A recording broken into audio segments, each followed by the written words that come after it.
مقدور نفقه دائمی جبو پرسکریکا نفقه بیچاره سرکرین بیاناتکا مدیایی لدارخست مقدوران جبو دنگ خواه بده بیهیستن جستنبول حتانی انقره مش لدارخست.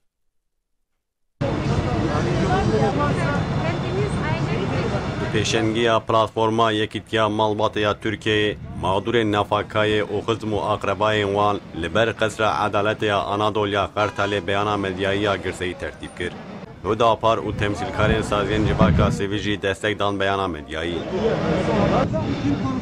دی بیانا مدیایی ده هاتی فاده کرن. دی به پرسکریکین مقدور نفقای دملدس و تاوله بیچاره سر کرن.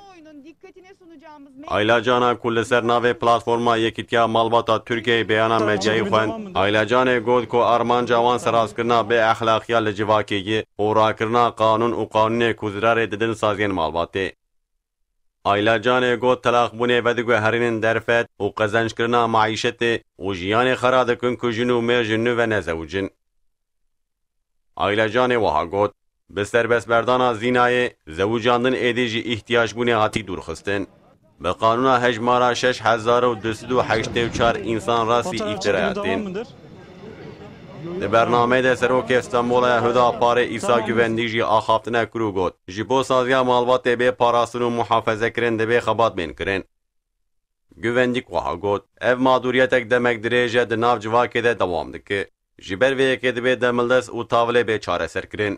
گر سوشتار کرنک بکرن جبو اصلاح بنا جواکه جی بلا به داین. لدوی سوشتار کرنه بیل خاصا زاروگ مادور دبن. دو هوله ده مالباتین مادور کرن. جبر وی که دوی تمل و بنگاه مالبات ساغلم و قوین به. لورا گارانتیا جواکه گارانتیا مالباتیه.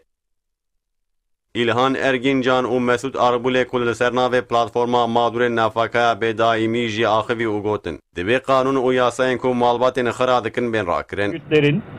Sözde kadın